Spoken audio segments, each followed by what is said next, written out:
খবর 24x সাথে আপনাকে স্বাগত। নতুন নতুন খবর জানার জন্য আমাদের চ্যানেলে চোখ রাখুন। নমস্কার দর্শক বন্ধুরা, স্বাগত আমাদের এই চ্যানেলে। অশান্ত মুচিপাড়া স্থানীয় কিছু দোকান খোলা দেখে বিজেপির কাউন্সিলর সজল ঘোষ তা বন্ধের আর্জি জানান। অভিযোগ, সেই সময় এলাকার কয়েকজন বাসিন্দা নিজেদের স্থানীয় বলে পরিচয় দিলেও বিজেপির দাবি তারা তৃণমূল। তারা এসে দোকানপাট বন্ধের বিরোধিতা করেন। এরপর সজল ঘোষের সামনে হাতাহাতি শুরু হয় দুই পক্ষের। এরপর সজল চলে যান বাড়িতে। এই মুহূর্তে বিশাল পুলিশ ঘিরে রেখেছে সজলের বাড়ি। পাল্টা আবার তার বাড়ির গেট পাহারা দিচ্ছেন মহিলারা। ডিসি সেন্ট্রাল ইন্দিরা মুখোপাধ্যায়ও চলে এসেছেন এলাকায়।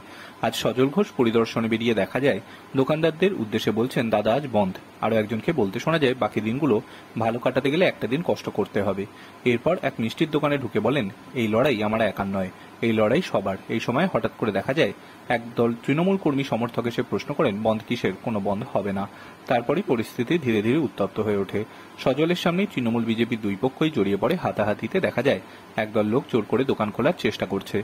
তৃণমূলের লোকজন পতাকা হাতে চলে আসে। এলাকায় চলে ধাক্কাধাক্কি। পরে পরিস্থিতি স্বাভাবিক করতে নামতে হয় পুলিশকে। খবর 24x7, ব্যুরো রিপোর্ট।